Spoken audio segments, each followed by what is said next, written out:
Hello, my friends. Welcome to ADA 24/7 Regulatory Bodies and SO channel. I'm your Mr. Veer and I'm here with a very important session for the RBI Grade B 2027 aspirants. देखिए दोस्तों, RBI 2026 की phase 1 हो चुकी है, phase 2 हो चुकी है। तो बेसिकली जो आपका टेस्ट होता है ऑनलाइन कंप्यूटर बेस्ड एग्जामिनेशन, उसकी दोनों ही फेजेस जो आपकी तैयारी आपके हाथ में होती है वो लगभग ये खत्म हो चुकी है।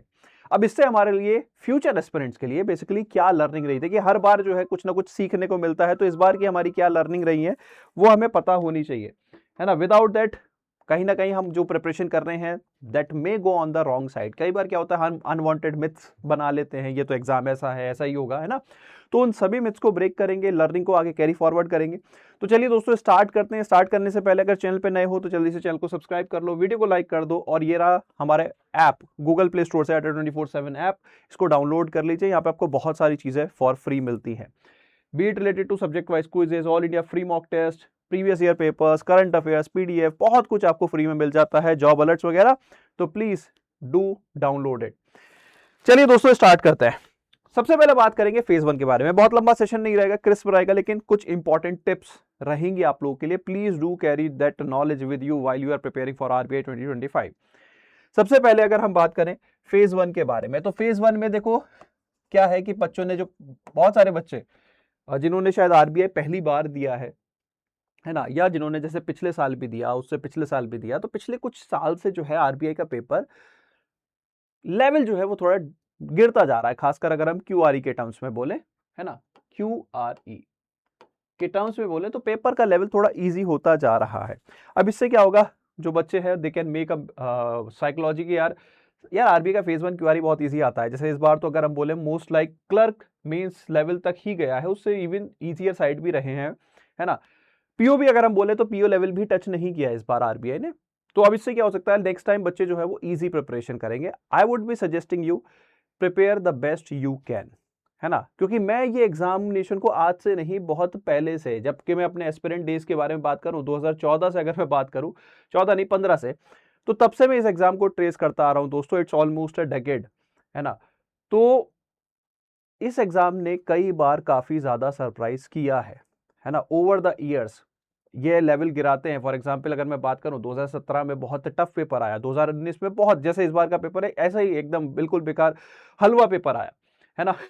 Then 2021 one of the toughest paper, 2022 और भी ज्यादा टफ पेपर, देन पेपर का लेवल इजी कर दिया। तो देयर इज नो गारंटी कि पेपर आप जब नेक्स्ट ईयर जाएं तो वो इजी ही रहे। आप देखो you have to prepare, because आप क्या कर रहे हो, you are preparing for the top notch government job, तो प्रिपरेशन भी उसी लेवल की रखनी पड़ेगी। तो क्यूआरई को उसी लेवल पे लेके जाना होगा, है ना। बहुत सारे लोग जो इसके सिनोनिमस एग्जाम मानते हैं कि कैट वगैरह, कि यार कैट का वो लेवल नहीं रह गया, मतलब आरबीआई का वो लेवल नहीं रह गया कि हमें कैट की तैयारी करनी पड़े। लेवल वही रखो, प्रैक्टिस फिर आप डिफरेंट लेवल की कर लो, है ना। नॉलेज आपको कैट लेवल तक की ही होनी चाहिए क्यूआरई के टर्म्स में अगर मैं बोलूं। बाकी टॉपिक तो देखिए थोड़ा कैट का अलग हो गया, आरबीआई के थोड़ी रिक्वायरमेंट बैंकिंग ओरिएंटेड है, तो टॉपिक्स में थोड़ा वेरिएशन हो सकता है जो टीचर्स आपको अच्छे से समझाएंगे। बट मैं आपको यहाँ पे बोलूंगा कि तैयारी हमेशा प्रिपेयर फॉर दी वर्स्ट, है ना। बाकी इजी आ जाता है तो वो तो अच्छी बात है ना यार, है ना। पेपर तो इजी आया, बट सपोज इस बार अगर इजी आया तो क्या आप उस कंपटीशन में अंदर रहे, that is an important question to ask. कहां कमी रह गई जब पेपर इजी था, तो जब इतना ही इजी था तो फिर कमी भी तो कहीं ना कहीं रही है, अगर नहीं हुआ हमारा फेज 1। तो भाई देखो हमेशा इस चीज को कैरी करो कि यार हमें क्या लर्निंग यहाँ पे रही है।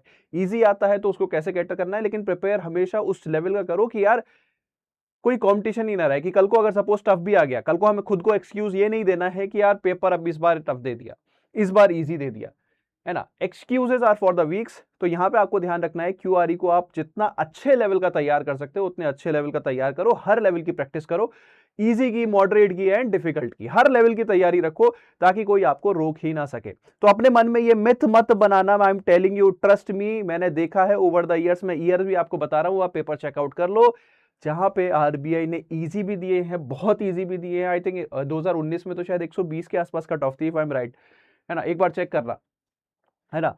और 2021 में आई थिंक 60 समथिंग कुछ कट ऑफ थी, 60। तो देखो ह्यूज डिप, हाँ थोड़ा पैटर्न भी चेंज हुआ था तो ह्यूज डिप, लेकिन अगेन उसके बाद नीचे भी गई है 55 के आसपास, एक बार चेक करो। तो वो क्यों गई भाई, वो इसलिए क्योंकि पेपर कभी भी सरप्राइज कर सकता है। तो डोंट कैरी द मिथ कि अगली बार भी यही क्लर्क लेवल का पेपर आएगा, हो सकता है अगली बार इतना डिफिकल्ट दे दे कि कट ऑफ 45 भी क्रॉस ना करे, है ना। मैं आपको एक बार का पेपर बताता हूँ, एसबीआई पीओ का 2017 की बात है, मैंने वो ईयर दिया था, है ना। तो क्वांट्स का पेपर इतना टफ आया था कि उन्होंने लगभग कट ऑफ ही जीरो कर दी थी, और उसका फिर आई थिंक मैटर कोर्ट में भी गया था कि आप जीरो कैसे सेक्शनल कट ऑफ कर सकते हैं। Please do check it, it's I think available on the Google. तो ऐसा कुछ नहीं है कि यार आईबीपीएस डिफिकल्ट नहीं बना सकता, इजी नहीं कर सकता, it's up to the RBI वो किस लेवल का पेपर आईबीपीएस से डिमांड करता है। तो first of all prepare for all the levels, मैं कहूंगा डिफिकल्ट लेवल तक की आपकी प्रिपरेशन होनी चाहिए। डजंट मैटर पेपर इजी आता है तो, क्योंकि अभी आपके पास टाइम है, और जब आप डिफिकल्ट लेवल की प्रिपरेशन कर लोगे क्यूआरई में, तो वो आपको बाकी एग्जाम्स में भी हेल्प करेगा, बाकी सारे बैंकिंग इंश्योरेंस वगैरह में आपकी ऑलरेडी तैयारी हो जाएगी। So just prepare for the worst and practice at every level, easy moderate difficult, her level की तैयारी करो, ठीक है। जीए के बारे में बात कर लेते हैं। जीए का लेवल भी थोड़ा सा यहाँ पे गिरा है। अब क्या है कि जीए देखो एक ऐसा सब्जेक्ट है कि जिसमें रिटेंशन मैटर करता है ना, rather than the coverage. Coverage कहीं ना कहीं अगर हम बात करें, आप देखो लिमिटेड ही, आपका ब्रेन कैपेसिटी लिमिटेड है। लोग कुछ भी बोल दे रहे हैं, लोग बोल देते हैं 6 महीने 9 महीने। As a practical human being, मैं खुद के बारे में बात करूं, मैं खुद भी एस्पिरेंट रहा हूं भाई, 3-4 महीने से ज्यादा का नहीं हो पाता, और सब कुछ आप नहीं भी कर सकते। जैसे इस बार भी मैं देख रहा था, बहुत सारे बच्चों ने एक मिथ बना लिया जी के बारे में, यार ये तो हिस्ट्री पूछ रहे हैं, ये तो ये पूछ रहे हैं, ये तो ज्योग्राफी पूछ रहे हैं। यार आरबीआई सर्कुलर्स नहीं पूछ रहे। प्रिपरेशन जो आप कर रहे हो, प्रिपरेशन उसी ट्रैक पे चलनी है। फॉर एग्जाम्पल सपोज मैं कहता हूं यार उन्होंने 20 क्वेश्चन फर्जी पूछे, हिस्ट्री ज्योग्राफी पॉलिटी, अगले साल भी उन्होंने कुछ लॉ भी डाल दिया, चलो इनकम टैक्स भी पूछ लिया इन्होंने, है ना, कॉन्ट्रैक्ट टैक्स भी पूछ लिया, सपोज जो सिलेबस का भी नहीं है। रिमेनिंग 60 क्वेश्चंस तो हैं, रिमेनिंग 30 क्वेश्चंस तो हैं। आपको यह पूछना चाहिए कि 30 क्वेश्चंस जो आपके पढ़े हुए थे उसमें कितने आपके बने, है ना।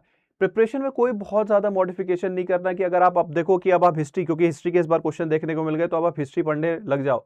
हाँ ठीक है यार, फ्री टाइम में बैठे हो तो कोई ल्यूसेंट वगैरह की थोड़ी बेसिक हिस्ट्री पॉलिटी का थोड़ा नॉलेज होना चाहिए, ज्योग्राफी का थोड़ा नॉलेज होना चाहिए, दैट्स इट, है ना। मॉडर्न हिस्ट्री का थोड़ा सा हमें आइडिया होना चाहिए, दैट्स इट। बेसिक हमें फंडामेंटल्स, हमें फंडामेंटल राइट्स, ठीक है, जो इंपॉर्टेंट टर्मोलॉजी होती है जैसे मनी बिल, फाइनेंस बिल, क्योंकि हमारे फाइनेंस का भी पार्ट हो जाती है, तो बेसिक टर्मोलॉजी का आइडिया हो, दैट्स इट। कोई बहुत ज्यादा तोप नहीं पढ़ना है यार, कि अलग से कि आप अब पूरी हिस्ट्री की बुक पढ़ने बैठ गए कि यार आरबीआई ने पिछली बार 2 क्वेश्चन पूछ लिए थे, अगली बार अगर वो 10 भी पूछे तो छोड़ देना।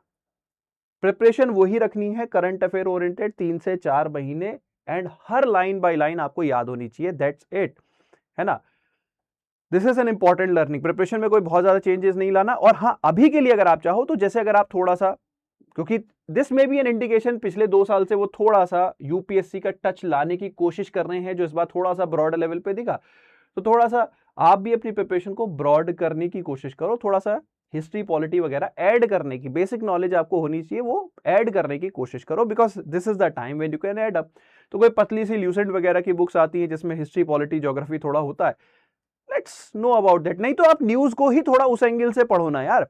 सपोज अब जैसे इजराइल ईरान की वॉर चल रही है, वहां पे कौन सी सी है, जरा मैप वगैरह पे देखो, मेडिटेरियन सी कहाँ है, रेड सी कहाँ पे है, जरा आइडिया तो लो, है ना। ऊपर चले जाए तो हमारी ब्लैक सी कहाँ पे है, तो in just have an idea about these things, है ना। ज्योग्राफी का थोड़ा सा एक रफ आइडिया लो कि न्यूज में क्या चल रहा है, कोई न्यूज है उसी के बेसिस पे ज्योग्राफी की न्यूज बनेगी। हिस्ट्री थोड़ा सा सरप्राइजिंग होता है, लेकिन प्रिपरेशन हमें वही रखनी होगी। हाँ, ये डायनेमिक एंगल जरूर ऐड कर सकते हो थोड़ा सा, ठीक है। इंपॉर्टेंट चीज मैं यहां पे अभी भी बोलूंगा कि भाई देखो, मेजॉरिटी ऑफ द पोर्शन आएगा पिछले 4 महीने के करंट अफेयर से, एग्जाम डेट से पिछले 4 महीने, majority of the content would be from there, है ना। लगभग अगर मैं बोलूं 60 से 80% तक क्वेश्चन यहीं से आएंगे, आए हैं, आते रहे हैं ओवर द ईयर्स। हमारा फोकस कहां जाता है, रिमेनिंग 5 से 10, 15, 20% क्वेश्चन पे, और वहीं पे हमारी प्रिपरेशन डाइल्यूट हो जाती है। कभी भी आप देखना, एक सिंसियर एस्पिरेंट कभी भी वो ऐसे पैनिक नहीं होता, है ना। अगर मैं आपसे बोलूं, जो बच्चे फेज 2 में गए हैं उनका वही प्रिपरेशन का तरीका था, और जिनका नहीं, जिनका रह गया, आप वो सोचेंगे कि यार मुझे पॉलिटी वगैरह, हिस्ट्री वगैरह पढ़नी चाहिए। नहीं नहीं नहीं नहीं, target 60% from the past, from the previous 4 months, that's it. ये रूल बना लो, ठीक है। इसके बियॉन्ड कुछ कर सकते हो तो डेफिनेटली, अगर आपके पास टाइम है, आप वर्किंग नहीं हो, सीरियस एस्पिरेंट हो भाई, फिर तो पूरी जी जान लगाओ, फिर तो हर चीज कवर करो, 4 की बजाय 6 महीने कवर करने की कोशिश करो, है ना। तो वो चीज है, लेकिन बेसिक रूल यही है कि भैया पिछले 4 महीने के जितने भी करंट अफेयर्स हैं वो टिप बाय टिप होने चाहिए। एक बहुत बड़ा मिथ जो बच्चे आजकल बना रहे हैं, आरबीआई सर्कुलर्स नहीं पूछ रहे, ट्रस्ट मी, जो भी आप एक तरह से बैंकिंग न्यूज़ वगैरह देख रहे हो उसके पीछे कहीं ना कहीं एक सर्कुलर का ही रोल रहता है। तो आपको सर्कुलर वो इनडायरेक्टली डायरेक्टली पूछे ही जाते हैं क्योंकि आप उस सर्कुलर की एसेंस नहीं समझ पाते, है ना। वो कहीं ना कहीं एक सर्कुलर को ही इंडिकेट, सपोज किसी एंटिटी को कोई लाइसेंस भी मिला है तो वो लाइसेंस भी किसी सर्कुलर के बैक एंड पे ही मिला है यार, तो क्वेश्चन वहां पे सर्कुलर का बन ही सकता है, ऐसा कुछ नहीं है। Actually banking is all about basic circulars, है ना, जो हमें बैंकिंग ऑपरेशंस के बारे में समझाते हैं। तो भाई देखो, ये मिथ मत बनाओ कि ये नहीं पूछ रहे, करना सभी कुछ है। और आरबीआई की वेबसाइट तो सबसे प्रीमियम है, वो हमें करनी ही करनी होती है, चाहे फेज 1 में पूछे ना पूछे, है ना। तो this would be the learning from phase 1, है ना। अगेन आई एम सेइंग कि पेपर इजी हो गया, don't jump to the conclusion कि आगे भी इजी आएगा। मैंने आपको ओवर द ईयर्स का एक्सपीरियंस बता दिया। जीए के regarding just note down this formula, 60% from the previous 4 months. ठीक है, ये फॉर्मूला आपको जरूर जीए में हाई मार्क्स लेके दिलाएगा, सीधी सीधी बात है। अब आ जाते हैं फेज 2 के बारे में। ठीक है, फेज 2 थोड़ा सा एक नया एंगल यहां पे इस बार आरबीआई ने ऐड किया है, थोड़ा सा नया एंगल। जैसे एफएम के बारे में बात करें, है ना, देखो एफएम में पहले भी करंट अफेयर्स का कोई बहुत ज्यादा रोल नहीं रहा है, इस बार भी करंट अफेयर्स का जो बेसिक करंट अफेयर होते हैं, ये टाई अप वो टाई अप, वो पहले भी नहीं रहा। ठीक है, एक आधा क्वेश्चन कोई 1 मार्कर में आ गया तो आ गया, 2 मार्कर में तो पैसेज में रेयरली हमने कोई बहुत ज्यादा, अगर कोई कंसेप्ट ओरिएंटेड चीज नहीं है तो हमने नहीं देखा करंट अफेयर का रोल। ठीक है, जैसे अब ये बैंक ने टाई अप कर लिया, ये प्रोडक्ट लॉन्च कर दिया, ये अपॉइंटमेंट हो गया, नहीं। ठीक है, सिंपल सर्कुलर ओरिएंटेड या मेजर जो हमारे सिलेबस से ओवरलैप होती हुई न्यूज़ है, जैसे यूनियन बजट अब आया है तो वो एक मेजर न्यूज़ है, डिजिटल पेमेंट्स में कोई डेवलप आया है, डिजिटल पेमेंट रिपोर्ट्स आई हैं, तो वो करंट अफेयर्स या आरबीआई सर्कुलर्स, है ना। स्पेसिफिक देखो, कई बार पूछने का तरीका अलग हो सकता है कि यार सर्कुलर्स जो है वो डायरेक्ट नहीं पूछे। पहली चीज तो देखो, आप फ्रेशर लेवल पे बहुत ज्यादा डीप सर्कुलर की नॉलेज आपसे एक्सपेक्टेड भी नहीं होती, है ना। लेकिन बेसिक चीजें आपको पता होनी चाहिए। ठीक है, तो जो आपको प्रिपरेशन सर्कुलर्स की करनी है वो करते ही रहो, क्योंकि वो प्रिपरेशन आपको बहुत ज्यादा हेल्प करती है। ट्रस्ट मी, भले ही वो पूछे ना पूछे, वो आपको इंटरव्यू में हेल्प करेगी, वो आपके एक बेटर अंडरस्टैंडिंग पर्सन बनाएगी। तो सर्कुलर्स तो आपको करने ही करने होते हैं, उन्हें आप मिस नहीं कर सकते, है ना। मतलब आरबीआई वेबसाइट तो आपको करनी ही करनी होती है, साथ में थोड़ा सा सेबी सर्कुलर्स भी करने होते हैं। इस बार थोड़ा सेबी सर्कुलर्स पे एम्फेसिस ज्यादा नहीं रहा, है ना, ऑलमोस्ट ना के बराबर, क्योंकि अभी मेरे पास पूरे क्वेश्चंस भी नहीं है, तो मैं ये नहीं कह सकता 100% कि सेबी सर्कुलर से कुछ पूछा ही नहीं, लेकिन ऑलमोस्ट ना के बराबर ही सेबी सर्कुलर का, उससे पहले सेबी सर्कुलर्स का भी रोल रहा। तो मैं अगर कहूं फेज 2 में एफएम में RBI website, SEBI website, I think this would be more than enough, यही लर्निंग है ना। थोड़ा बहुत पिछले एक महीने में कोई बेसिक मेजर न्यूज रही है, जैसे कोई अनाउंसमेंट हो, कोई मेजर गवर्नमेंट का डिजिटल पेमेंट रिलेटेड या कुछ और, तो वो जरूर करना चाहिए। मैनेजमेंट एक्सपेक्टेड लाइंस पे ही रहा है, कोई टिपिकल नहीं रहा। मैनेजमेंट हमेशा से स्टैटिक है, स्टैटिक ही आया है और बड़ा डुएबल सा होता है ना। और डुएबल इस बार भी रहा है, कोई एप्लीकेशन बहुत ज्यादा बेस्ड क्वेश्चंस नहीं आए, सिंपल क्वेश्चंस थे। मतलब हर बार मैनेजमेंट इसी तरह का रहा है। एक आध बार एक दो क्वेश्चन उन्होंने थोड़े एप्लीकेशन अच्छे क्वेश्चंस बनाए हैं, कोशिश की है आरबीआई ने कि बच्चों को थोड़ा सा और डराया जाए, लेकिन पेपर इसी तरह से रहा है, कोई बहुत ज्यादा सरप्राइज एलिमेंट्स यहाँ पे नहीं रहे। एक इंपॉर्टेंट चीज जो यहाँ पे डिस्क्रिप्टिव में नोट करने वाली है एफएम के अंदर, वो दोस्तों ये है कि पेपर को, मतलब अगर हम बात करें, एक तो सबसे बड़ी चीज, चाहे एफएम या ईएसआई, दोनों के बारे में बात कर लेते हैं दोस्तों, दोनों के बारे में बोलूंगा कि इस बार जैसे पहले क्या होता था, एक पैसेज पे 3 से 4 क्वेश्चन होते थे, इस बार पैसेज पे एक क्वेश्चन भी है, 2 भी है, 3 तो है ही है। मतलब इन्होंने क्या किया है, पेपर को थोड़ा सा लेंदी बनाने की कोशिश की है और अच्छे क्वेश्चंस देने की कोशिश की है ना। पैसेज के टर्म्स में ठीक ठाक क्वेश्चन देने की कोशिश की है, पेपर को थोड़ा सा लेंदी बनाया है ना। पेपर को कंसेप्चुअली, मैं ये नहीं कह रहा डिफिकल्ट बनाया, कंसेप्चुअली बेसिक अंडरस्टैंडिंग आपकी अच्छी होनी चाहिए। जैसे अगर हम बात करें आरबीआई में, जैसे उन्होंने कंसेप्ट ऐड किए बैलेंस शीट में, डिफरेंट एस्पेक्ट्स को उन्होंने पूछा, तो डिफरेंट एस्पेक्ट्स को पूछने का पर्पस सिर्फ इतना था कि बेसिक नॉलेज है कि नहीं है ना। उन्होंने कोई बहुत डीप डाउन कैलकुलेशंस नहीं कराई बैलेंस शीट की, बेसिक अंडरस्टैंडिंग इस बच्चे को है कि नहीं है, वो उन्होंने जानने की जरूर कोशिश की है। ठीक है, एफएम के अगर हम ये ईएसआई के भी डिस्क्रिप्टिव के बारे में बात करें, ठीक है, डिस्क्रिप्टिव में एक जो कहते हैं ना, थोड़ा सा राइटिंग स्किल्स आपके जरूर चेक करने की कोशिश की है bye checking your technical knowledge of a topic. पहले क्या था कि यार जैसे हम स्पीचेस पढ़ लेते थे, बना बनाया कंटेंट मिल जाता था, हो जाता था। इस बार इन्होंने देखा कि यार बच्चे को देखते हैं कि बेसिक अंडरस्टैंडिंग कितनी है ना। जैसे आरबीआई का पूछा गया था, आई वुड से जो बैलेंस शीट का क्वेश्चन था, मतलब इस बार बैलेंस शीट ही उन्होंने पूछ ली, हर बार इंटरव्यू में रखते थे तो इस बार डिस्क्रिप्टिव में भी पूछ ली, ऑब्जेक्टिव में भी न्यूमेरिकल करा लिए, ठीक है। तो वो क्वेश्चन बड़ा अच्छा कंसेप्चुअली अगर आपको नॉलेज है तो आप कर पाओगे, मतलब ऐसा कुछ नहीं है कि उसमें बहुत आउट ऑफ द बॉक्स है, वहां पे सिंपल लिस्ट दी हुई है एंड आप कर सकते हो, ठीक है। सिमिलरली जैसे बच्चा क्या करता है, फोकस रखता है डिफरेंट पेमेंट सिस्टम पे, अगर हम बात करें पेमेंट सिस्टम रिपोर्ट वो पढ़ता है ना, डिजिटल पेमेंट्स वो पढ़ता है, तो डिस्क्रिप्टिव में उन्होंने different type of payment instruments का बात जिक्र कर लिया जो आप जनरल प्रैक्टिकल नॉलेज से भी कर सकते हो, है ना। तो ऐसा कुछ नहीं है कि बहुत डीप डाउन पूछा, लेकिन एक थोड़ा सा बेसिक कंसेप्चुअल अंडरस्टैंडिंग जरूर चेक की उन्होंने कुछ क्वेश्चंस में, by making it like part by part basis, है ना। मैनेजमेंट सिंपल रहा। ईएसआई में भी अगर हम बात करें, जैसे सोशल इश्यूज, आज की डेट में सोशल इश्यूज को उन्होंने थोड़ा सा करंट अफेयर ओरिएंटेड रखा है, जैसे पॉपुलेशन एस्पेक्ट्स एक बहुत इंपॉर्टेंट है इंडिया के सिनेरियो में, तो डेमोग्राफिक डिविडेंड पे पूछा गया है। आई थिंक जो मुझे याद आ रहा है कि एग्रीकल्चर ओरिएंटेड क्वेश्चंस भी थे, स्कीम भी थी। ईएसआई में देखो पहले क्या था, पीआईबी पे बहुत ज्यादा है। अब देखो एक लर्निंग तो मैं आप लोगों को दूंगा कि कभी वेटेज कम हो जाता है, कभी ज्यादा हो जाता है, लेकिन ईएसआई में रिपोर्ट्स एंड स्कीम एक ऐसा कांस्टेंट है जो आपको करना ही करना होता है ना। तो वो आपको देखने को इस बार, जैसे इस बार स्कीम्स एंड रिपोर्ट्स का रोल काफी अच्छा रहा है, किसी ईयर थोड़ा सा कम, किसी ईयर थोड़ा सा ज्यादा, तो वो रहता ही है यार, वो चाहे फेज 1 फेज 2 में थोड़ा सा रहता है, लेकिन ये कांस्टेंट है जो जिस पे सबसे ज्यादा एम्फेसिस करना है। तो मैं जैसे बात कर रहा था सोशल इश्यूज के बारे में, तो एग्रीकल्चर, इंडियन इकोनॉमी, तो उससे रिलेटेड भी क्वेश्चन यहाँ पे डिस्क्रिप्टिव राइटिंग में पूछे गए हैं, और दैट इज मोर लाइक, हम सोचते हैं कि आरबीआई बैंकिंग या फाइनेंस ओरिएंटेड पूछेगा, लेकिन क्यों, आरबीआई का क्या एक पार्ट नहीं है कि एग्रीकल्चर रिलेटेड भी, है ना। तो वो डायनेमिक एस्पेक्ट्स यहाँ पे रखे गए हैं जो आप एक्चुअली पढ़ते ही हो सिलेबस में, है ना। अब यहाँ पे कोई बहुत क्वेश्चन डिफिकल्ट नहीं थे, बस बच्चे की जो है बेसिक नॉलेज जो है कि वो कितना कैटर कर सकता है थोड़े से डायनेमिक एस्पेक्ट्स को, है ना, वो चीज है। वरना क्वेश्चन तो अगर मैं बात करूं, उन्होंने सेम ही क्वेश्चन फाइनेंस में पूछा, सेम क्वेश्चन ईएसआई में पूछा, एनएसएफआई वाला। इसी तरह डेमोग्राफिक डिविडेंड का क्वेश्चन उन्होंने ईएसआई में पूछा, इंग्लिश एसए में भी पूछ लिया। तो ओवरलैपिंग तो बहुत सारी थी, लेकिन ओवरलैपिंग का मतलब ये नहीं था कि सेम तरह से आंसर या सेम आंसर कॉपी पेस्ट करना है। इट इज मोर लाइक कि इंग्लिश में you have to be more like grammatically correct and more like थोड़ा सा कहते हैं ना डिफरेंट एस्पेक्ट्स, जो हमारे ग्रामर के एस्पेक्ट्स होते हैं, छोटा छोटा फॉर्मूला, कुछ और भी अगर हम कोट्स वगैरह डाल सकते हैं, वो चीज। ईएसआई में it would be more like different dimensions का analysis, economic angle, educational angle, इस तरह से सोशल एंगल, है ना। तो वो चीज है कि किस तरह से आपने कवर किया, बाकी ठीक है जिस भी तरह से आपने लिखा है। तो यहां पे मैं अगर फ्यूचर एस्पिरेंट्स को बोलूं, देखो दोस्तों कि फेज 2 के रिगार्डिंग, तो देखो यहां पे आपको अपनी नॉलेज को ब्रॉड करना पड़ेगा, एक क्लियर अंडरस्टैंडिंग यहां पे आपको बनानी पड़ेगी, है ना। फेज 2 के रिगार्डिंग बहुत इंपॉर्टेंट है, कोई बहुत आउट ऑफ द बॉक्स चीजें नहीं पूछी जाती, लेकिन जो आपको आता है, मैं हमेशा से अपने स्टूडेंट्स को बोलता हूं ये बात, और वो एक्नॉलेज भी करेंगे कि जो चीज आपको आती है, जो चीज करो वो अच्छे से कर लो। आपको 1000 चीज करने की जरूरत नहीं है, आप 100 कर रहे हो, पहले 100 अच्छे से कर लो, 101वीं पे बाद में जाना।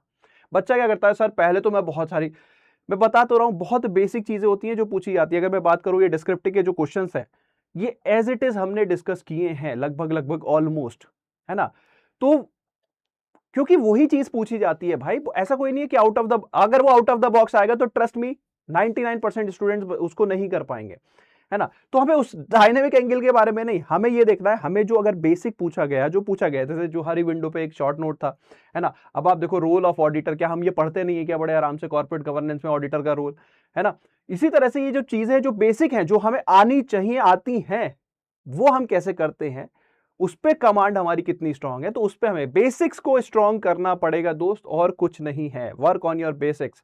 आप क्या लगते हो, आप एक मन में एक मिथ क्रिएट करते हो, मुझे तो ये भी दुनिया भर की चीजें करनी है, नहीं। Firstly make a good foundation. A good foundation अगर होगा, सुपर स्ट्रक्चर अच्छा होगा, अल्टीमेटली सिलेक्शन जल्दी होगा, है ना। तो ये एक लर्निंग है जो हमें फ्यूचर एस्पिरेंट्स को देनी है, जो यहां से वो कैरी फॉरवर्ड करें। जितना कर रहे हो वो अच्छे से करो। एक टॉपिक कर लिया, तो जैसे सपोज क्वांट्स है, आपने सपोज कोई एक टॉपिक कर लिया है क्वांट्स का, तो आपको ये समझ में आना चाहिए, इस क्वेश्चन को देख के मैं अटेम्प्ट कर सकता हूं, इस क्वेश्चन को देख के मुझे छोड़ना है, क्योंकि ये टाइम लेगा। जिस दिन ये अंडरस्टैंडिंग होगी, आपको किसी भी एग्जाम में प्रॉब्लम नहीं होगी। सिमिलरली जब आप फाइनेंस का पूरा सिलेबस खत्म कर लेते हो, तो आपको दिखना चाहिए न्यूज में, जब आप पढ़ रहे हो, ये मेरे इस टॉपिक से मैचअप होती हुई न्यूज है, ये नहीं है, इसको छोड़ सकता हूं, है ना। This is the way of learning. ESI में यार ये स्कीम्स मेरी इस मिनिस्ट्री की है, इंपॉर्टेंट है, मैं कर लेता हूं, नहीं तो छोटा सा नोट बनाता हूं, ज्यादा डिटेल में जाने की जरूरत नहीं है। तो पहले बेसिक्स तैयार करो, न्यूज़ अपने आप जब समझ में आने लगे तो अपने आप करंट अफेयर तैयार हो जाएगा, है ना। तो this is what I want to suggest to the future aspirants. I hope आपको जो सेशन है इसकी एसेंस क्लियर हुई हो, है ना। बाकी इन फ्यूचर ऐसे और भी सेशंस हम आपको लेके आते रहेंगे, डिटेल्ड सेशंस, है ना। Still we are collecting the questions, तो बहुत ज्यादा डीप डाउन में आपको लेके नहीं गए, क्योंकि अभी जब पूरे क्वेश्चंस मिल जाएंगे तो I will definitely catch up with you. मैं थोड़ा सा बिजी भी चल रहा हूँ, है ना। I am relocating to my home town, तो दैट्स वाई थोड़ी क्लासेस भी अभी मिस अलाइन चल रही हैं, but in future we will again, सब चीज़ें स्मूथ होने के बाद we will get back to track. And 2027 की प्रिपरेशन अगर आप स्टार्ट करना चाहते हो अड्डा 24/7 के साथ, तो दोस्तों ये दिए हुए नंबर पे आप कॉल कर सकते हो। यहाँ पे हमारी काउंसलिंग टीम आपको पूरे अच्छे से असिस्ट करेगी related to course and everything, और मैक्सिमम डिस्काउंट भी वो यहाँ पे आपको ऑफर करेगी। तो इसी के साथ सेशन कर रहा हूँ wrap up. Thank you so much, wish you all the very best. And कोई और क्वेरी आपके मन में आती है तो दोस्तों उसको मेंशन किया करो कमेंट सेक्शन में, and I will try to take that up. And इसी के साथ साथ मेरा एक ओपन टेलीग्राम ग्रुप भी है जिसका नाम है regulatory bodies by Veer Ashutosh, जिस पे आप मेरे साथ जुड़ सकते हो। तो thank you so much, bye bye, take care, have fun.